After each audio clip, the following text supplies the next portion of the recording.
సమూయేలు మొదటి గ్రంథము 6వ అధ్యాయము 1 నుంచి కొన్ని వచనాలు ధ్యానం చేద్దాము. సమూయేలు మొదటి గ్రంథము 6వ అధ్యాయము 1 నుంచి. యెహోవా మందసము 7 నెలలు ఫిలిష్తీయుల దేశమందు ఉండిన తర్వాత ఫిలిష్తీయులు యాజకులను సగునుగాను చూచువారిని పిలువనంపించి, యెహోవా మందసమును ఏమి చేయదుము, ఏమి చేసి స్వస్థలమునకు దాన్ని పంపుదుమా తెలియజెప్పుడనగా, వారు ఇశ్రాయేలు దేవుని మందసమును పంపివేయి ఉద్దేశించిన యెడల ఊరకయే పంపక, ఏ విధము చేతనైనను ఆయనకు అపరాధార్థమైన అర్పణలు చెల్లించి పంపవలను. అప్పుడు మీరు స్వస్థత నొంది ఆయన హస్తము మీ మీద నుండి ఎందుకు తీయబడకయుండునో మీరు తెలుసుకుందరని. ఫిలిష్తీయులు మనము ఆయన్ని చెల్లింపవలసిన అపరాధార్థమైన అర్పణ ఏదైనా వారు అడగగా, వారు మీ అందరి మీదను మీ సర్దారులు అందరి మీదను ఉన్న తెగులు ఒకటే గనుక ఫిలిష్తీయ సర్దారులు లెక్క చొప్పున 5 బంగారపు గడ్డల రూపంలోను 5 బంగారపు పందుకొక్కులను చెల్లింపవలను. కాబట్టి మీకు కలిగిన గడ్డలను, భూమిని పాడు చేయ పందుకొక్కులను, నిరూపించబడిన గడ్డలను చుంచులను చేసి పంపించి ఇశ్రాయేలు దేవునికి మహిమ చెల్లింపవలను. అప్పుడు మీ మీదను మీ దేవతల మీదను మీ భూమి మీద భారంగా ఉన్న తమ హస్తమును ఆయన తీసివేయును కాబోలు. ప్రార్థన. పరమందున మా తండ్రి, మీ ఘనమైన నామానికి వందనాలు. ఈ చదవబడిన 5 వచనాల్లో నుండి నాతో మీరు మాట్లాడి మా జీవితాల్లో నేర్చుకోవాల్సిన పాఠాలను మాకు తెలియపరచమని యేసు నామములో ప్రార్థన అడిగి వేడుకొంచున్నాం తండ్రి, ఆమేన్. ఈ సమూయేలు మొదటి గ్రంథము ఈ 6వ అధ్యాయంలో ఉన్న ఒక వచనం చెప్పడానికి ముందు ఒకసారి గత దినాల్లో ఏం జరిగింది, లేదా గత అధ్యాయాల్లో ఏం జరిగింది అనే విషయాన్ని మీకు గుర్తు చేస్తే, ఇశ్రాయేలు ఫిలిష్తీయులతో యుద్ధం చేసిన సందర్భాలలో దేవుని మందసం పట్టబడ్డం, ఆ పట్టబడిన మందసాన్ని ఫిలిష్తీయులు వాళ్ళ యొక్క దేవుడు అనబడుతున్న దాగోను ముందర పెట్టడం, మరి దాగోను యొక్క దేవుడు మరి ఆ విగ్రహము పడిపోవడం లేదా ముక్కలుగా అయిపోవడం. అంతేకాదు ఫిలిష్తీయుల యొక్క 5 పట్టణస్థుల యొక్క ప్రజలలోనూ ప్రధానుల్లోనూ తెగులు రావడం, మరి వాళ్ళ కేకలు ఆకాశం అంటు వరకు వాళ్ళు అరవడం, ఇవన్నీ కూడా 4-5 అధ్యాయాల్లో మనము వినడం జరిగింది. ఒకసారి మరలా మీకు గుర్తు చేస్తున్నాను, చాలా దినాలు అయింది. అయితే ఇక్కడ 6వ అధ్యాయం మొదటి వచనంలో యెహోవా మందసము 7 నెలలు ఫిలిష్తీయుల దేశమందు ఉండిన తర్వాత, అంటే ఇంచుమించు ఇప్పుడు దేవుని మందసము ఎన్ని నెలలు వాళ్ళ దగ్గర పెట్టుకున్నారు? 7 నెలలు అనేది వాళ్ళ దగ్గర పూర్తిగా ఉండిపోయింది. సో ఈ యొక్క వచనంలో ఒక 5 విషయాలను మనం ప్రధానంగా జ్ఞాపకం చేసుకుందాం. ఫస్ట్, సమయం. దేవుని మందసం ఫిలిష్తీయుల దగ్గర ఎన్ని నెలలు ఉండిపోయింది? 7 నెలలు. ఇది చాలా పెద్ద విషయం. ఎందుకంటే 7 నెలలు దేవుని మందసం వాళ్ళ దగ్గర ఉండడం అంటే అది చాలా పెద్ద విషయమే. ఎందుకంటే మరి మనం సమూయేలు 4వ అధ్యాయంలో మందసం పట్టబడిన తర్వాత ఫిలిష్తీయులు మరి వాళ్ళు దేవుడు ముందర పెట్టుకున్న తర్వాత జరిగిన పరిణామాలను బట్టి వాళ్ళు భయపడి ఒక నగరం నుండి మరో నగరానికి ఏం చేసుకుంటూ వచ్చారు? అలా తరలించుకుంటూ వచ్చారు. ఇక్కడ 7 నెలలు పూర్తిగా గడిచిపోయాయి. ఇలా బాధలు పడుతూ ఉన్నారు, ఇబ్బందులు పడుతూ ఉన్నారు వాళ్ళు. ఇలా 7 నెలలు గడిచిపోయాయి. అంటే ఇక్కడ విషయం గమనించాలి, దేవుడు తొందరపడి వెంటనే రక్షించలేదు. ఎవరిని? ఫిలిష్తీయులను రక్షించలేదు, ఇశ్రాయేల్ ప్రజలను కూడా రక్షించలేదు. ఎందుకు రక్షించలేదంటే ఆయనకు ఒక సమయం ఉంది, ఆయనకు ఒక ప్రణాళిక ఉంది, ఆయనకు ఒక ప్లాన్ ఉంది. ఆ ప్లాన్ ప్రకారం చేస్తాడు. అయితే ఒకవేళ దేవుడు తొందరపడి రక్షించినేమో ఇశ్రాయేలీలు కానీ వాళ్ళు దేవుని మందసం కొరకు ప్రాకులాడితే లేదా తిరిగి తెచ్చుకునే ప్రయత్నంలో దేవుడి మీద ఆధారపడితే వాళ్ళు ఎలా భావించారంటే, పోయిన మందసం పోయిందిలే, ఇంక మనకు పని పెట్టినట్టుగా వాళ్ళు భావించారు. కానీ దేవుడు మరి తగిన సమయం కొరకు, తగిన ప్రణాళిక కొరకు వేచి ఉన్నాడు. మీరు గమనిస్తే 7 నెలల తర్వాత వీళ్ళు దేవుని మందసాన్ని ఏం చేద్దామని అనడానికి కారణం ఇశ్రాయేలు ప్రార్థన చేశారని కాదు, ఫిలిష్తీయులు వాళ్ళు కలుగుతున్న బాధను బట్టి కాదు, దాన్ని అక్కడి నుంచి తీసుకువెళ్ళడానికి ఆయన తన ప్లాన్ ప్రకారం చేస్తూ ఉన్నాడు. కాబట్టి ఇక్కడ ఒక విషయం మనం జ్ఞాపకం చేసుకోవాలి. మన జీవితంలో కూడా కొన్ని సమస్యలు, అది పాపాల వల్ల వచ్చినవి అవ్వచ్చు, లేదా శత్రువుల యొక్క ఆధిపత్యం అవ్వచ్చు, అలా నెలలు సంవత్సరాలు గడిచిపోవచ్చు. కానీ దేవుడు మాత్రం మరవడు. దేవుడు మాత్రం మరవడు. తన ప్లాన్ ప్రకారం తను ఎప్పుడు ఏం చేయదలిచాడో అప్పుడు అవన్నీ జరుగుతూనే ఉంటాయి. కాబట్టి ఇక్కడ మొదటగా 7 నెలలు దేవుని మందసం ఫిలిస్తీన్ల చేతిలో ఉండిపోయిన సందర్భంలో మరి ఫిలిస్తీన్లు ఏం చేశారంటే, మరి అక్కడ మనం చూడొచ్చు, దేవుని యొక్క మందసం, ఇశ్రాయేల్ ప్రజలు ఓడిపోయి మందసాన్ని పోగొట్టుకున్నారు. కానీ మందసం మాసం ప్రజెంట్ ఇశ్రాయేల్ దేశంలో లేదు. అది ఎక్కడ ఉందంటే ఫిలిస్తీన్ల యొక్క శత్రు దేశంలో ఉంది. దేవుని మహిమ, ఆయన ఉనికి శత్రువుల ప్రాంతంలో ఉన్న జరే ప్రకాశిస్తూనే ఉంటుంది. దేవుని యొక్క మహిమ, ఆయన ఉనికి ఎక్కడున్నా శత్రువుల ప్రాంతంలో ఉన్న ప్రకాశిస్తారు. ఉదాహరణకి యేసేపు ఏ దేశంలో ఉన్నాడో అయినా జరే అక్కడ ప్రకాశించాడు. కారణం దేవుడు తనలో ఉన్నాడు. అంతే దానియేలు ఎక్కడున్నాడు? బబులోనులో ఉన్నాడు. అయినా జరే ఆ బబులోను అన్య దేశంలో కూడా దానియేలు ఏం చేశాడు? ప్రకాశించాడు. కారణం దానియేలు జీవితంలో ఎవరున్నాడు? దేవుడు ఉన్నాడు. కాబట్టి దేవుడు శత్రువు దేశంలో ఉండి కూడా తన పనిని జరిగించుకోగలుగుతాడు. అయితే ఇక్కడ మూడో విషయం ఏంటంటే, దేవుడు ఎవరితోనూ రాజీ పడడండి. దేవుడు ఎవరితోనూ రాజీ పడడం. 7 నెలలు ఫిలిస్తీన్లు తమ దాగోను దేవుడితో పాటు యెహోవా మందసాన్ని కూడా ఉంచుకున్నారు. ఫలితం ఏమైంది? దాగోను మొక్కలైంది. ఫిలిస్తీన్ల యొక్క జీవితాల్లో గడ్డలు ఏర్పడ్డాయి. ఎలుకలు, మహమ్మారి, మరణాలు ఇవన్నీ సంభవించాయి. అయినా జరే దేవుడు తన పరిశుద్ధతను ఎవరితోనూ పంచుకోలేదు. తన పరిశుద్ధతను ఎవరితోనూ పంచుకోలేదంటే పాపులతోనూ, శత్రువులతోనూ, దైవ వ్యతిరేకులతోనూ పంచుకోడు. ఎందుకంటే ఆయన ఒక్కడే దేవుడని శత్రువులు నిరూపించడానికి ఆయన పరిశుద్ధతను ఏం చేయలేదంటే ఎవరితోనూ రాజీ పడడం. నాలుగోది ఏంటంటే, ఇశ్రాయేలు ప్రజలు కూడా ఏం చేయలేదు. 7 నెలలు దేవుని మందసం మన దగ్గర నుండి పోయిందే, దీన్ని తెచ్చుకుందాము, దీన్ని కాపాడుకుందాము అని వీళ్ళు కూడా ఏమీ చేయలేదు.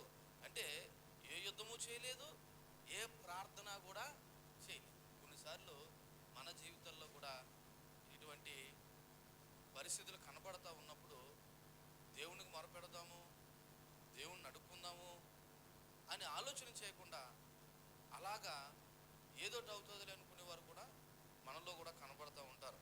ఇక్కడ మందసం పూర్తిగా తిరిగి రావడం అనేది ఇందాక చెప్పాను, ఇశ్రాయేలు ప్రార్థన చేశారని మాత్రం కాదు. దేవుడు తన ప్లాన్ ప్రకారం ఆయన స్వయం ప్రేరిత కార్యం ఇక్కడ చేస్తూ ఉన్నాడు. ఇక్కడ ఒక విషయం గమనించాలి. మనం ఎంత బలహీనమైనా, ఎంత నిర్లక్ష్యంగా ఉన్నా దేవుడు తన నామ మహిమ కొరకు తన పని చేస్తూనే ఉంటాడు.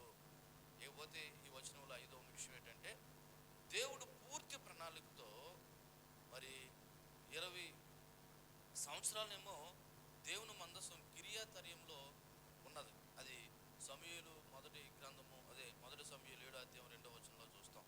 అంటే మొత్తము 20.5 సంవత్సరాల తర్వాత సమూయేలు ద్వారా మరి వాళ్ళందరికీ మారు మనసు, మరి పశ్చాత్తాప క్రియ అనేది మనకి 7వ అధ్యాయంలో ప్రారంభించబడుతుంది.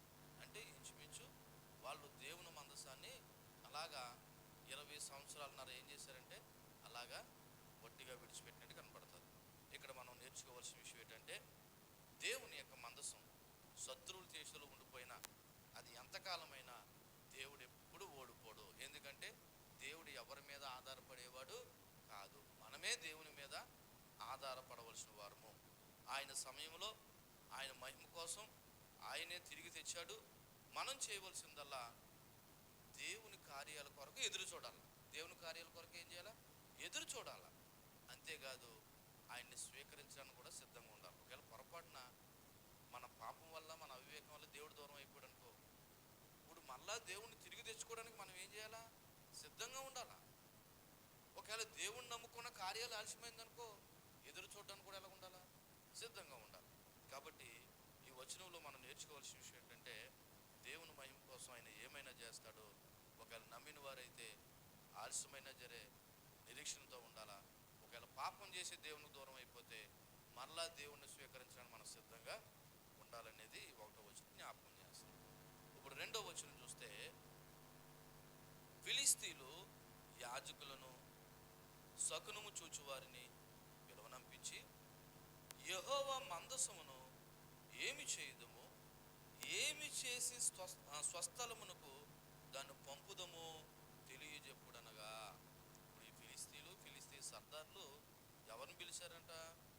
ఒకటి వాళ్ళ యొక్క యాజకులను పిలిచారంట, రెండోది వాళ్ళ యొక్క శకునములు చూసి వారిని పిలిచారు. ఈ వచనంలో కూడా ఒక 6 విషయాలు జ్ఞాపకం చేసుకుందాం. మొదటగా వాళ్ళు గర్వాన్ని విడిచిపెట్టారు. ఏం విడిచిపెట్టారు? ఎందుకంటే 7 నెలల్లో దేవుని మందసాన్ని ఒక చోటకి మార్చుకున్నారు తప్ప వాళ్ళు ఇది దేవుడు గొప్పతనం అని వాళ్ళు ఏం చేయలేదు, గుర్తెరగలేదు. కానీ ఇప్పుడు వాళ్ళు చేసేది ఏమీ లేక పూర్తిగా మరి వాళ్ళు ఏం చేయాలి అని అడగడం కనపడుతుంది. అంటే పూర్తిగా వీళ్ళు లొంగిపోయారు. పూర్తిగా వీళ్ళు ఏమైపోయారు? లొంగిపోయారు. మనిషి ఎప్పుడోకప్పుడు ఏదో చోట తప్పకుండా లొంగుతాడు. వాళ్ళు ఉన్న గర్వం అవ్వచ్చు, అహంకారం అవ్వచ్చు, ధనం అవ్వచ్చు, పేరు అవ్వచ్చు, ప్రఖ్యాతలు అవ్వచ్చు, ఏదో సందర్భంలో వాళ్ళని ఏం చేస్తూ ఉంటుందంటే దేవుడి దగ్గర రానియకుండా చేస్తూ ఉంటుంది. కానీ దేవుని పిల్లలుగా ఏదో రోజున ఎక్కడో చోట మనకి దేవునికి ఏమవుతుందంటే లొంగుబాటు కావాల్సిందే. కాబట్టి ఇక్కడ ఫిలిస్తీయులు వాళ్ళు గర్వాన్ని విడిచిపెట్టారు. ఒకవేళ దేవుని పిల్లలుగా మనలో కూడా గర్వం ఉంటే దాన్ని విడిచిపెట్టవలసిన అవసరత ఉంది. రెండోది, వాళ్ళు యాజకులను శకునుగా అంటారు మాత్రమే పిలిచారు, కానీ దేవుని ప్రవక్తలను పిలవలేదు. దేవుని ప్రవక్తలను పిలవలేదు. ఇది చాలా దుఃఖకరమైన విషయం. అయితే ఇక్కడ ఒక విషయం ఏంటంటే, వాళ్ళ నిజమైన దేవుడు ఎవరో వాళ్ళకి తెలియదు. కాబట్టి వాళ్ళు తెలిసిందల్లా ఎవరో వాళ్ళ యాజకులు, వాళ్ళ శకును కండి. ఎందుకని? వాళ్ళ ఇశ్రాయేలు దేవుడి యొక్క యెహోవాను వాళ్ళు ఎరగని వారై ఉన్నారు. కాబట్టి వాళ్ళ కోణంలో వాళ్ళకి ఏమనిపించిందంటే, మన శకును గంటలను, మన యాజకులను పిలిపించి ఇశ్రాయేలు దేవుని మందసాన్ని ఏం చేద్దామని ఆలోచన చేశారు. అంటే వాళ్ళ కోణంలో చెప్పాలంటే ఇది కరెక్టే. కానీ ఇక్కడ ఒక విషయం మనం కూడా నేర్చుకోవాలి. మనకు సమస్య వచ్చినప్పుడు, మనకు బాధ వచ్చినప్పుడు, మనకు దుఃఖం వచ్చినప్పుడు మనం ఎవరి దగ్గర పరిగెడతాం? మనుషుల దగ్గర పరిగెడుతున్నామా? జ్యోతిష్యం చెప్పేవారి దగ్గర పరిగెడుతున్నామా? లేదా గురువుల దగ్గర పరిగెడుతున్నామా? లేకపోతే శకును చూసే వారి దగ్గర పరిగెడుతున్నామా? లేకపోతే మంచి చెడులు చెప్తారనేటువంటి వారి దగ్గర పరిగెడుతున్నామా అన్నది కూడా ఒకసారి మనం ఆలోచన చేయాలి. ఎందుకని నువ్వు నమ్ముకున్న దేవుడు నిజమైన దేవుడు అని నీకు నమ్మకం ఉంటే, నీకు సమస్య వచ్చినప్పుడు ఎక్కడికి వెళ్ళవు? ఏ మనుషుడి దగ్గరికి వెళ్ళవు, ఏ గురువు దగ్గరికి వెళ్ళవు, ఏ జ్యోతిష్యం దగ్గర కూడా వెళ్ళవు. ఇక్కడ ఫిలిస్తీయులు అలా చేశారంటే వాళ్ళ నమ్మకం అలాగ ఉంది కాబట్టి అలా చేశారు. మరి నీ నమ్మకం దేవుడైతే నువ్వు అలా చేయవు. ఒకవేళ అలా చేసావంటే నీ నమ్మకం కరెక్ట్ కాదని అర్థం. గుర్తుపెట్టుకోండి. ఇక్కడ అలాంటి వాళ్ళు ఉన్నారు కాబట్టి ఈ మాట నేను అంత స్ట్రెస్ చేస్తున్నాను.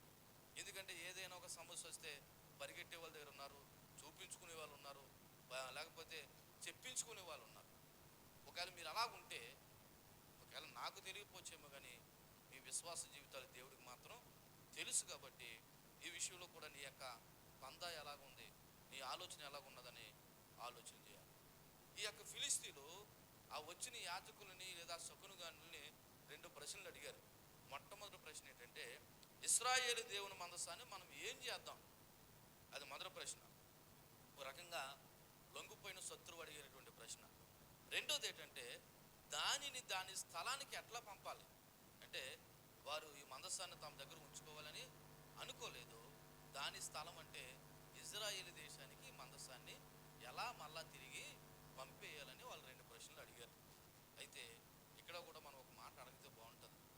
మన జీవితంలో ఉన్న పాపాన్ని, మన జీవితంలో ఉన్న దేవునికి ఆయాస్కరమైన విషయాలను కూడా మనం విడిచిపెట్టడానికి ఏం చేస్తే బాగుంటుంది, దీన్ని ఎలా పోగొట్టుకుంటే బాగుంటుంది అని ఒక ఆలోచన నీకు వచ్చినప్పుడు నువ్వు ప్రభు దగ్గర వీళ్ళు వాళ్ళకున్న సమస్యలు. కానీ ఈ రోజున నీకు నాకు ఉన్న అతి ప్రధానమైన సమస్య ఏంటో తెలుసా? పాపం లేదా పాప సంబంధమైన కార్యాలు. కాబట్టి దీనివల్ల మనకి ఏం కలుగుతుంది? నష్టమే కలుగుతుంది. కాబట్టి దీన్ని పోగొట్టుకోవడానికి కూడా మనము ఒక మంచి ప్రశ్న వేసుకుంటే మంచిది. వీళ్ళు అన్నారు, దీన్ని ఏ విధంగా అక్కడ పంపితే బాగుంటుందని మాకు బోధించమని అడిగారు. ఎవరు? ఫిలిస్తీయులు. అంటే వీళ్ళు ఇశ్రాయేలు యుద్ధంలో ఓడినటువంటి గొప్ప సైన్యం, లేదా ఇశ్రాయేలుని ఓడించిన ఈ గొప్ప సైన్యం ఇప్పుడు వాళ్ళు పూర్తిగా యాజకుల ముందు లోబడిపోయి ఏమన్నారంటే, బాబు మేము ఇశ్రాయేలు మందసం యొక్క దేవుడి యొక్క ప్రభావాన్ని మేము తట్టుకోలేకపోతున్నాము, ఆయన శిక్షను మేము భరించలేకపోతున్నాము, మాకు త్వరగా ఏదైనా ఒక రక్షణ మార్గం ఉంటే చెప్పండి అని పూర్తిగా వాళ్ళు ఏం చేశారంటే వాళ్ళు లొంగిపోయి వినయంతో వాళ్ళ యాజకులను అడుగుతూ ఉన్నారు. ఇక్కడ మరొక విషయం ఏంటంటే వాళ్ళు ఏమని పిలిచారు తెలుసా? ఇశ్రాయేలు దేవుడు లేదా యెహోవా మందసము ఏమి చేయదు అని అడిగారు. అంటే వాళ్ళకి అర్థమవుతూ ఉంది ఇశ్రాయేలు దేవుని మందసమును ఏకవచనంలో స్పష్టంగా వాళ్ళు అంగీకరిస్తున్న మాట ఏంటంటే వాళ్ళ దేవుడు వేరు, మన దేవుళ్ళు దేవతలు వేరు. కాబట్టి కంపల్సరీ వాళ్ళ దేవుణ్ణి లేదా వాళ్ళ మందసాన్ని వాళ్ళ దేశానికి పంపించేద్దాము అని శత్రువుల నోట యెహోవాయే నిజమైన దేవుడు అని ఒప్పుకోలు మనసు వచ్చింది. ఎవరి నోట? శత్రువుల నోట. ఆ ఇశ్రాయేలు దేవుని మందసాన్ని మనం ఏం చేద్దాము అని చెప్పేసి వాళ్ళు మాట్లాడడం జరిగింది. ఎందుకంటే ఇశ్రాయేలు ప్రజల మందసాన్ని పోగొట్టుకున్నారు కాబట్టి వారికి దేవుడు ఎక్కడ ఉన్నాడో వాళ్ళకి ఇశ్రాయేలు తెలియలేదు. కానీ శత్రువులకు మాత్రం స్పష్టంగా తెలిసింది ఆ దేవుడు ఎక్కడా కూడా పనిచేస్తున్నాడని. కొన్నిసార్లు క్రైస్తువుల్లో నామకార్థ భక్తి చేసే వాళ్ళకి దేవుడు ప్రభావం తెలియదు, కానీ అదే దేవుడి యొక్క గొప్పతనం కొన్నిసార్లు శత్రువులకి అన్యులకి కూడా తెలుస్తుంది. కాబట్టి ఆ మందసము దేవుడిదని, జీవం గల దేవుడిదని ఆ ఇక ఫిలిస్తీన్లు గుర్తెరిగి వాళ్ళు ఏం చేశారంటే వాళ్ళ యాజకుల్ని లేదా వాళ్ళ సకును గారిని పిలిచి అడుగుతూ ఉన్నారు. కాబట్టి ఇక్కడ ఒక విషయం మనం నేర్చుకోవాల్సిన విషయం ఏంటంటే సమస్య ఎంత పెద్దదైనా ఒకవేళ మన జీవితంలో కూడా ఇటువంటి పరిస్థితులు వచ్చినప్పుడు మనం కూడా ఇశ్రాయేలు మందసాన్ని ఏం చేద్దామని కాదు అడగడం, మన పాపాన్ని మన సమస్యను ఏ విధంగా పోగొట్టుకుందాము అని మనము ప్రభు దగ్గరికి వస్తే మంచిదనే విషయం నీకు నాకు అర్థం కావాలి. ఎందుకంటే ఫిలిస్తీన్లు ఆ ఇశ్రాయేలు దేవుని మందసం వల్ల వాళ్ళు ఏం అనుభవిస్తున్నారు? వ్యాధులు అనిపించారు, బాధలు అనిపించారు, మరణాలు అనిపించారు. కారణం ఏంటంటే ఆ దేవునితో ఎలా ప్రవర్తించాలో వాళ్ళకి తెలియలేదు. అంటే ఇశ్రాయేలు దేవుడు అందరినీ శిక్షిస్తాడా, లేకపోతే బాధించేస్తాడా, లేదా చంపేస్తాడంటే ఈ ఫిలిస్తీన్లు ఎందుకు ఆ విధంగా వాళ్ళ జీవితాల్లో జరిగిందంటే ఇశ్రాయేలు దేవునితో ఎలా ప్రవర్తించాలో వాళ్ళు ఏం చేయలేదు, అలా ప్రవర్తించారు. ఈ రోజున అదే నియమం మనకి కూడా వర్తిస్తుంది. మనము కూడా యేసుక్రీస్తుతో ఎలా ప్రవర్తించాలో అలా ప్రవర్తించకపోయినా, ఒకవేళ ధన్యుడైనా క్రైస్తవుడు అనబడుతున్న వాడైనా నిజ దేవుడి పట్ల ఎలా ప్రవర్తించాలో అలా ప్రవర్తించకపోతే ఫిలిస్తీన్లకు వచ్చిన లాంటి సమస్యలు క్రైస్తవుడు అనబడుతున్న వాడు కూడా ఏం చేస్తాయి, వస్తాయి. కారణం ఏంటంటే దేవుడును దేవుడుగానే మనం గౌరవించాలి, భయపడాలి. కానీ చాలామంది నామకార్థ క్రైస్తవులని ఎందుకంటానంటే దేవుడి యొక్క గొప్పతనాన్ని రుచి చూడని, గౌరవించని వాళ్ళు చాలామంది ఈ రోజున క్రైస్తవులు కూడా ఉన్నారు. నిజానికి వాళ్ళు క్రైస్తవులు కాదు, పేరుకు మాత్రమే క్రైస్తవులు. వాళ్ళు కూడా దేవుని గౌరవాన్ని మరి ఆషామాషిగా చూసేటటువంటి ప్రజలు కూడా ఉన్నారు. చూడండి 6వ అధ్యాయము 3వ వచనంలో ఒకసారి మనం గమనిస్తే వారు అంటే ఈ యొక్క యాజకులు సకునుగాండ్రులు ఏమని చెప్పారంట? ఇశ్రాయేలు దేవుని మందసాన్ని మీరు ఒకవేళ పంపివేయి ఉద్దేశించిన యెడల ఊరకనే పంపకండి, ఏ విధము చేతనైనను ఆయనకు అపరాధార్థమైన అర్పణము చెల్లించి పంపవలను, అప్పుడు మీరు స్వస్థత నుండి ఆయన హస్తము మీద నుండి ఎందుకు తీయబడకు ఉండునో మీరు తెలుసుకుందురని అని ఒక సలహా మాత్రం ఇచ్చారు. మీరు పంపిస్తే పంపించండి కానీ ఊరకనే పంపించకండి అన్న విషయం వాళ్ళకి అర్థమైంది. ఎందుకంటే దేవుని హృదయాన్ని, మానవ పాపాన్ని, రక్షణ మార్గాన్ని బయలుపరుస్తున్నటువంటి 6 విషయాలు ఇక్కడ కనబడతా ఉన్నాయి. అందులో మొదటిది ఖాళీగా పంపకండి.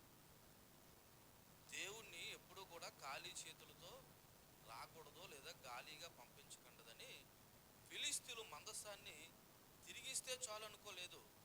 వాళ్ళు లేవియాకాండం 1-7 అధ్యాయాల్లో ఉన్నటువంటి బలి నియమాలకు గుర్తుగా నువ్వు దేవుని సన్నిధికి వచ్చేటప్పుడు ఏదో ఒకటి తీసుకుని రావాలి అన్న విషయం కనబడుతుంది. అయితే పశ్చాత్తాపము, కృతజ్ఞత, బహుమానము, త్యాగము, జీవితము ఖాళీగా వస్తాయని తిరస్కరిస్తాడు. ఉదాహరణకి దేవుని మందిరంలోకి వచ్చినప్పుడు నువ్వు భౌతికమైనది ఏది పట్టుకొని రాకపోయినా పర్లేదు, కానీ ప్రభు సన్నిధానంలో నువ్వు పశ్చాత్తాపం చెందకపోయినా, కృతజ్ఞత చెప్పకపోయినా, లేదా దేవుడు చేసిన యాగత్యాగాలను గుర్తించకపోయినా నువ్వు ఖాళీగా వచ్చినట్టే. ఎలా వచ్చినట్టు? ఖాళీగా వచ్చినట్టే. ఎందుకంటే ఆనాడు ఫిలిస్తీన్లకు అర్థమైంది దేవుని మందసాన్ని ఊరకనే పంపించకూడదని. ఈ రోజున నీకు నాకు అర్థం కావాల్సిన విషయం ఏంటంటే, దేవుని మందసానికి నువ్వు వట్టి చేతులతో వచ్చిన పర్లేదు, కానీ దేవుని మాత్రం హృదయంలో స్వీకరించకుండా వెళ్ళిపోతే ఏ మాత్రము ప్రయోజనం లేదు. మరి అందుకు వాళ్ళు వట్టి చేతులతో కాకుండా ఏం చేద్దాం అనుకున్నారు? దేవునికి అపరాధ బలి అనేది ఒక బహుమానం, లేదా అపరాధ పరిహారార్థ బలి అనేది బహుమానం అనేది ఒకటి ఇవ్వాలి అని వాళ్ళకు గుర్తయింది. ఎందుకంటే దేవుని పరిశుద్ధతను ధిక్కరించారో, లేదా ఆయన ఆస్తి దోచుకున్నారో, లేదా మందిర వస్తువులను అపవిత్రపరిచారో, వాళ్ళందరూ కూడా దాన్ని పాప పరిహారార్థగా ఏదో ఒక బలి అర్పించాలి. ఇప్పుడు ఇశ్రాయేలు దేవుని మందసాన్ని వాళ్ళు ఏం చేశారు? అపవిత్రపరిచారు. తీసుకొచ్చి ఎక్కడ పెట్టారు? వాళ్ళ యొక్క దేవుడు దేవతను పడుతున్న దాగోను ముందర పెట్టి దేవుని యొక్క ఆ మందసం యొక్క విలువను వాళ్ళు ఏం చేశారంటే అపవిత్రపరిచారు. కాబట్టి వాళ్ళు దోషులమని ఒప్పుకుంటున్నారు. ఏమని ఒప్పుకుంటున్నారు? అక్కడ ఇప్పుడు ఉదాహరణకు ఒక మాట మనకు అర్థమయ్యే భాషలో, మనం ఏదైనా ఒకరి దగ్గర డబ్బులు తెచ్చుకున్నాం అనుకోండి, ఇచ్చేటప్పుడు ఆ డబ్బులు ఇస్తామా? అదనంగా ఏం చేస్తాం? ఎంతకంత వడ్డీ ఇస్తాం. ఒకవేళ వడ్డీ తీసుకునే వాళ్ళైతే ముందుగానే ఆ విధంగా మాట్లాడుకుంటే కంపల్సరీ ఇస్తాం. కొన్నిసార్లు చేతి బదులుకి ఇచ్చినప్పుడు కూడా ఇదిగో వడ్డీ తీసుకుని నెల వడ్డీ అని ఇస్తూ ఉంటారు. దాన్ని అంటే అర్థం ఏంటి? ఇన్ని రోజులు నేను ఏం చేశానంటే నీ ధనాన్ని వాడుకున్నాను అని. సో ఇప్పుడు దేవుడిని వాడుకున్నారన్న ఉద్దేశంతో కాదు, కానీ వీళ్ళు దేవుని అపవిత్రపరిచాం కాబట్టి దీనికి అపరాధ పరిహారార్థ బలి, అంటే మేము చేసిన అపరాధానికి తిరిగి చెల్లించేటటువంటి ఒక బలి. అంటే దీని అర్థం ఏంటంటే మేము పాపులమని వాళ్ళు ఒప్పుకుంటున్నారు. ఇక్కడ కూడా మనం నేర్చుకోవాల్సిన విషయం ఏంటంటే, నీ పాపం ఒప్పుకోకుండా దానికి పరిహారం చెల్లించకుండా దేవునితో సమాధానం నీకు రాదు. నీ పాపం ఒప్పుకోకుండా ఆ పాపానికి పరిహారం ఏంటో తెలుసా? పశ్చాత్తాపం అంతే. దేవుడు నీ దగ్గర డబ్బులు ఏమి అడుగుతలేదు, నీ ఆస్తులు అడుగుతలేదు, నీ అంతస్తులు అడుగుతలేదు, నీ గోత్రాన్ని అడుగుతలేదు, లేకపోతే నీకున్నటువంటి ఏ విధమైనది భౌతికమైన అడగట్లేదు. ఒకవేళ అడిగితే నువ్వు పరిహారంగా చెల్లించవలసింది ఏదైనా ఉన్నదంటే, ఒకటి పాపినని ఒప్పుకో, రెండోది పశ్చాత్తాపం చెందితే దేవుడితో నీకు ఏం కలుగుతుంది తెలుసా? సమాధానం కలుగుతుంది. ఏం కలుగుతుంది? సమాధానం కలుగుతుంది. చూడండి ఒకసారి మరలా నేను చదువుతున్నాను 3వ వచనం. వారు ఇశ్రాయేలు దేవుని మందసమును పంపివేయి ఉద్దేశించిన ఎడల ఊరకయే పంపక ఏ విధము చేతనైనను అపరాధార్థమైన అర్పణము చెల్లింపవలను, అప్పుడు మీరు స్వస్థత నుండి. ఎప్పుడు అంటే దేవుని మందసాన్ని ఊరకనే పంపించకుండా పంపవలసిన విధంగా మీరు పంపగలిగితే అప్పుడు మీరు ఏమైనా స్వస్థత పొందుతారేమో. అంటే వీళ్ళకి ఏమర్థమైంది? మనం దేవునికి ఏదో ఒకటి మనం ఏం చేయాలా? ఇచ్చి పంపించాలన్న విషయం వాళ్ళకి అర్థమైంది. వాళ్ళకు వచ్చినటువంటి శారీరక రోగాలను బట్టి, వ్యాధులను బట్టి, జరిగిన నష్టాన్ని బట్టి, ఇవన్నీ మనం చేసిన పాపం యొక్క ఫలితాలన్నీ వాళ్ళకి ఏమైంది? అర్థమైంది. అందుకే మరి దానికి పరిహారార్థంగా మీరు ఏదైనా ఒకవేళ అర్పిస్తే ఒకవేళ అప్పుడు మీరు ఏమైనా స్వస్థత పొందుతారేమోని ఎవరిచ్చారు ఈ సలహా? వాళ్ళ యొక్క యాజకులు, వాళ్ళ శకునగాండ్రులు ఇవ్వడం జరిగింది. అందుకే దాని ఫలితంగానే ప్రభువు వారు కూడా యెషయా గ్రంథం 53వ అధ్యాయము 5వ వచనంలో కూడా ఇదిగో మనం చేసిన పాపానికి ఫలముగా ఫలితంగా అయినా కూడా ఏం చేశారో చూడండి. 53వ అధ్యాయం 5వ వచనంలో, మన అతిక్రమ క్రియను బట్టి అతడు గాయపరచబడును, మన దోషాలను బట్టి నలగొట్టబడును, మన సమాధానార్థమైన శిక్ష అతని మీద పడును, అతడు పొందిన దెబ్బల చేత మనకి స్వస్థత కలుగుతున్నది. ఎందుకని? పాపం చేశాము మనము. ఆ పాపానికి అపరాధ పరిహారార్థ బలిగా ఎవరు బలైపోయారు? ప్రభులు వారు బలైపోయారు. అంటే ఇప్పుడు పాపానికి కంపల్సరీ మనం ఏం చేయాలి? వెల చెల్లించాలి. ఆ వెల ప్రభువే చెల్లించాడు. ఇకపోతే నువ్వు నేను చేయవలసిన పని ఏంటంటే పాపం ఒప్పుకొని పశ్చాత్తాపం చెందడం తప్ప మరొకటి ఏమీ లేదు. సో చూడండి, అలా అంటున్నారు చదవబడినటువంటి ఆ 3వ వచనంలో, అప్పుడు మీరు స్వస్థత నుండి ఆయన హస్తము మీ మీద నుండి ఎందుకు తీయబడకు ఉండునో మీరు తెలుసుకుంటారు. ఒకవేళ మీరు అలాగానే చేశారనుకో, అసలు కారణం ఏంటన్నది మీరు తెలుసుకుంటారు. అంటే దేవుని కోపం తగ్గిందో లేదన్నది మీకు అర్థమవుతుంది అన్న విషయాన్ని వాళ్ళకి అర్థం. వాళ్ళు అనుకుంటున్నారు. నిజమే, కొన్నిసార్లు దేవుని కోపం మనలో నుండి కూడా తగ్గాలంటే, లేదా మన మీద కూడా తగ్గాలంటే, మనం ఆయన దగ్గర చెల్లించవలసింది ఏదో చెల్లించాలి. మరలా చెప్తున్నాను, కొత్త నిబంధన సంఘానికి దేవుడు భౌతికంగా నువ్వు ఏదో ఇస్తే తన కోపం తగ్గదు. నువ్వు దేవుని దగ్గర అయితేనే ఆయన కోపం తగ్గదు. మరలా చెప్తున్నాను, నేటి నూతన నిబంధన సంఘము ఇలా చూడండి, దేవుడు కానుకలు ఇచ్చి శాంతింపు చేసేద్దాము, లేకపోతే బహుమానాలు ఇచ్చి శాంతింపు చేసేద్దాము, దేవుడి పేరట ఎంతో కొంత ఇచ్చి దేవుని శాంతింపు చేసేద్దాం అనుకుంటే ఆయన ఏమి శాంతింపబడ్డావు. ఆయన డబ్బుకి కొక్కుర్తుపడే దేవుడు కాదు, నువ్వు ఇచ్చే బోడి బహుమానాలకి ఆశపడే దేవుడు అంతకంటే కాదు. దేవుని శాంతింపు చేయాలి, లేదా దేవుని కోపం మన మీద నుండి పోవాలంటే ఒకే ఒక్క మార్గం ఉంది. ఆయన దగ్గరకు వచ్చి పశ్చాత్తాపం చెంది మనం పాపమని ఒప్పుకున్నప్పుడు ఆయన మనల్ని శాంతింపు చేయగలుగుతాం, లేదా ఆయన కోపం మన మీద నుండి పోవడం అనేది జరుగుతుంది.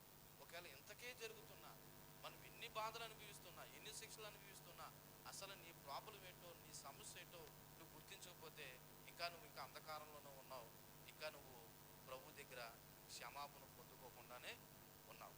కాబట్టి ఇక్కడ ఫిలిష్తీ యొక్క యాజకులు దేవుని గురించి ఏమని మాట్లాడుతున్నారంటే, దేవుని యొక్క స్వభావాన్ని పూర్తిగా వాళ్ళు గుర్తించారు. ఏమని గుర్తించారంటే, ఆయన పరిశుద్ధుడు, ఆయన పాపాన్ని సహించుడు, ఆయనకి పరిహార బలి లేకుండా క్షమించుడు అని వాళ్ళు. ఎందుకైనా మంచిది, మీదేలా ఒకవేళ పంపను ఉద్దేశిస్తే దానికి మందసంతో పాటు అపరాధ పరిహార బలిగా కూడా మీరు పంపించండి అంటున్నాడు. ఇక్కడ ఒకసారి మనం ఆలోచన చేస్తే, మరి నిజమైనటువంటి అపరాధ బలి మన విషయంలో ఏం జరిగిందో ఒకసారి రోమిలికి రాసిన పత్రిక 3వ అధ్యాయము 25వ వచనాన్ని చదువుతాం.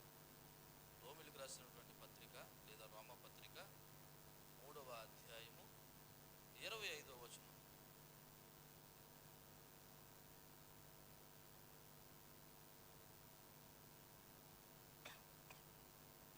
పూర్వం చేయబడిన పాపములను దేవుడు తన ఓర్మి వలన ఉపేక్షించినందున ఆయన తన నీతిని కనపరచవలనని క్రీస్తు యేసు రక్తమునందలి విశ్వాసం ద్వారా ఆయనను కరుణాధారంగా ఏం చేశాడంటే బయలుపరిచారు. పూర్వం చేయబడిన పాపాలు, ఎవరి పాపాలు పూర్వం ఎవరు చేశారు? మనము, మన పితరులు చేశారు. అందుకైనా అపరాధ బలిగా మన కొరకు ఏమైపోయాడంటే చనిపోవాల్సి వచ్చింది. సో ఈ రోజున మనకి ఆ శిక్ష నుండి తప్పించే మార్గం ఎవరైనా ఉన్నారంటే ఆయన ప్రభు అయిన యేసుక్రీస్తు. అందుకే ఆయన అన్నాడు, నేనే మార్గము, నేనే సత్యము, నేనే జీవము, నా ద్వారా తప్ప ఎవరు కూడా ప్రభు యొద్దకు రాలేరు, రక్షింపబడలేరు. కాబట్టి ఈ రోజున నూతన నిబంధన సంఘం ఏమి నేర్చుకోవాలంటే, ప్రభు దగ్గరికి నువ్వు రావడం అంటే నువ్వు ప్రభు దగ్గరకు వచ్చి పశ్చాత్తాపం చెంది నీ పాపాన్ని ఒప్పుకుంటే నీకున్నటువంటి మరి ఆ యొక్క దేవుని కోపం ఏదైతే ఉందో అది నీ జీవితంలో తొలగిపోవడం అనేది జరుగుతుంది. ఇక్కడ ఈ యొక్క ఫిలిష్తీ సర్దార్లకు ఆ వచ్చిన సగులు గాండ్రులు ఆ విధంగా వాళ్ళకి ఆ విధమైన సలహా ఇచ్చారు. చూడండి తర్వాత వచనం చూస్తే 4వ వచనం, ఎక్కడ సమూయేలు మొదటి గ్రంథం 4వ వచనం.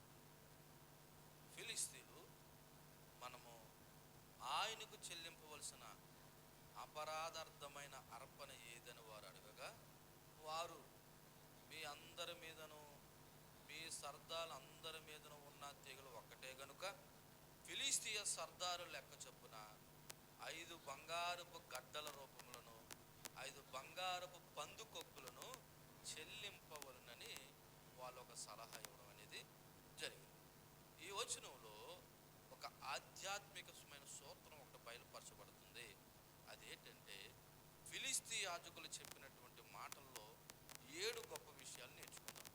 ఏంటి అంటే, మొదటిది, వాళ్ళు శిక్షను గుర్తిరిగారు. ఏం గుర్తిరిగారు? వాళ్ళు ఏమని సలహా ఇస్తున్నారు?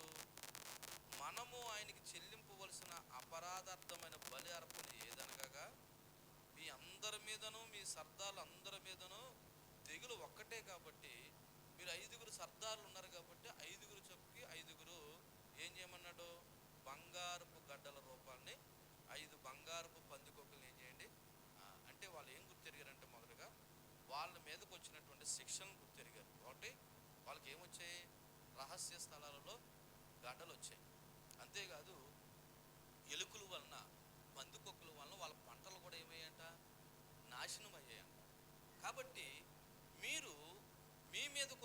శిక్షలను బట్టి మీరు ఏం చేయాలంటే, 5 సర్దార్లు ఉన్నారు కాబట్టి 5 బంగారు ప్రతిమలను, అలాగే ఎలుకలు పందికొక్కులు వచ్చి మీ పంటలను నాశనం చేసాయి కాబట్టి ఆ రూపంలోనూ మీరు ఏం చేయండి అంటే మరి బహుమానంగా పంపించండి అని ఒక సలహా ఇవ్వడం జరిగింది.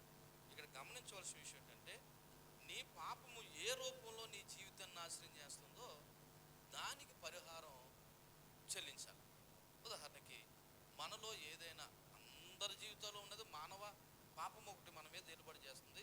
అది కాకుండా ఏదైనా ఇంకా ప్రత్యేకమైన పాపము అంటే అన్నీ కలిపి పాపంలోకే వస్తాయి. అది కాకుండా వ్యక్తిగతంగా ఈ రోజున ఏదైతే ఒకవేళ పాపంలో ఉన్నామో ఆ పాపాన్ని కానీ మనము గుర్తెరగాలి. ఇప్పుడు దేశంతో ఎవరినైనా గాయపరిచామనుకో, వాళ్ళని ప్రేమతో ఆదరించాలి. అప్పుడే ఏం పోతుంది? దేశం పోతుంది. ఒకవేళ దొంగతనం చేసామనుకో, దాన్ని తిరిగి ఇచ్చేస్తేనే ఏం చేస్తే దాని పరిహారం చెల్లించినట్టు.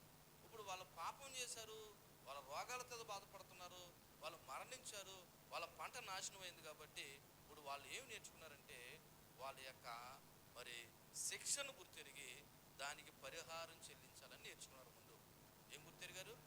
శిక్షను గుర్తెరిగారు. గుర్తెరిగిన దానికి ఏం చెల్లించాలని ఆలోచించారు? పరిహారం. పరిహారం అంటే ఏంటి? నష్టపోయిన దానికి తిరిగి చెల్లించవలసిన పరిహారం.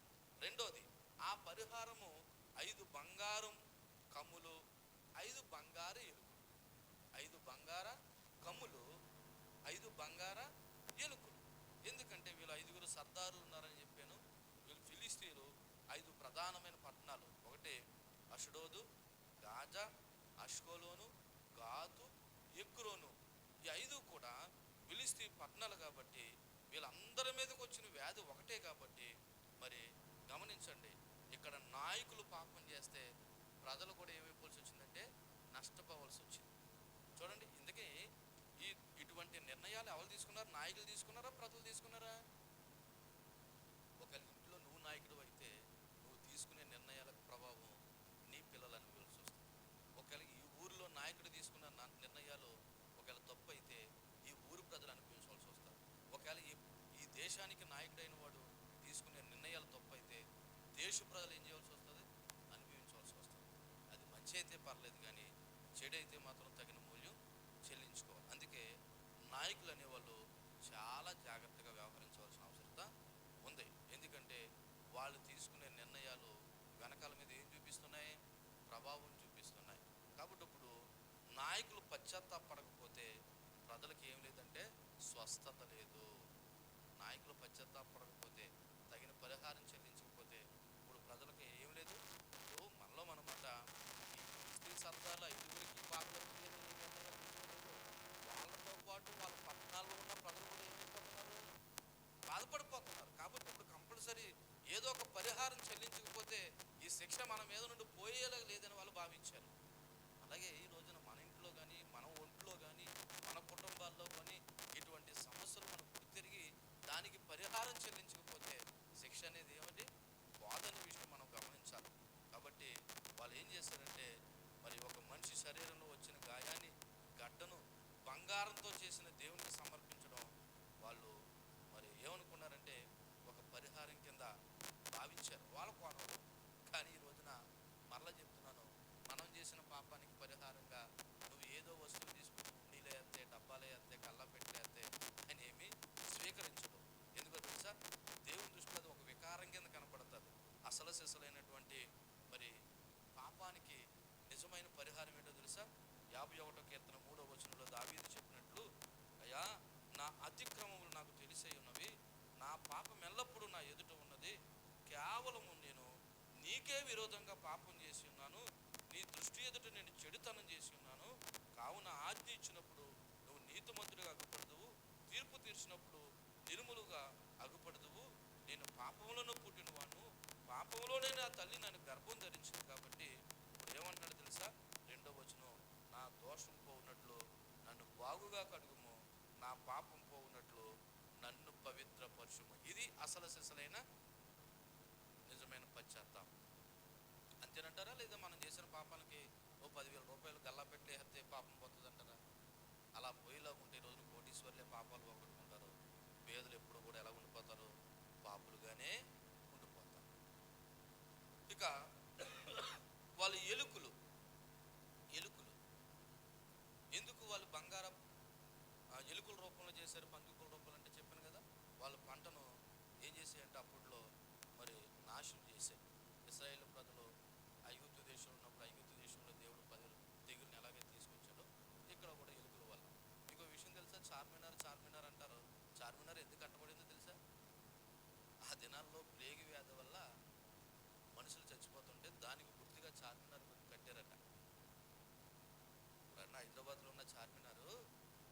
దినాలలో బహుశా 1500 సంవత్సరాల్లో 1400 సంవత్సరాల్లో ఎలుకల వల్ల వచ్చిన ప్లేగ్ వ్యాధి వల్ల అనేక మంది చచ్చిపోతే దాన్ని గుర్తుగా ఏం కట్టారనమాట, చార్మినార్ కట్టారు.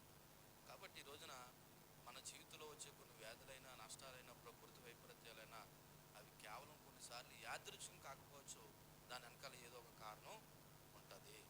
కాబట్టి ఇక్కడ ఎంత గొప్పోడైనా, ఎంత రాజైనా, ఎంత బలవంతుడైనా, ఎంత ధనవంతుడైనా, ఎంత అధికారైనా, లేకపోతే ప్రధానుడైనా సరే అందరూ దేవుని ముందు సమానమే. మీరు గమనించారో లేదో, ఆ సమూయేలు మొదటి గ్రంథము ఆ 6వ అధ్యాయం 4వ వచనం వాళ్ళు ఏమన్నా తెలుసా, ఫిలిస్తీయులు మనము అనే ఒక మాట వాడారు చూడండి.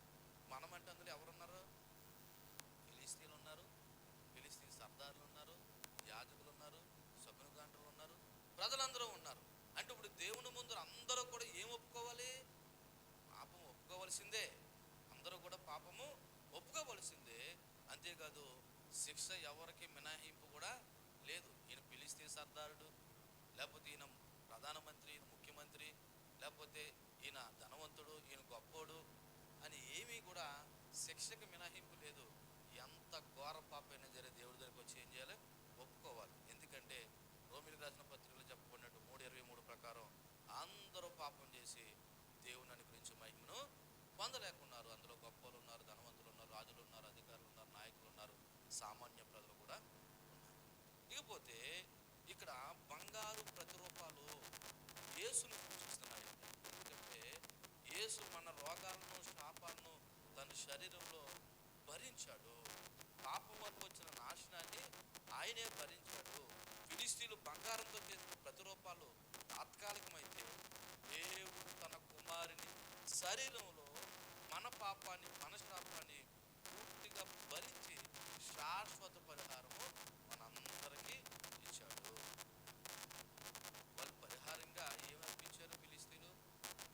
బంగారు కమ్ములను 5 పందికొక్కులు. ఏటి పరిహారం? వాళ్ళు చేసిన పాపానికి పరిహారం.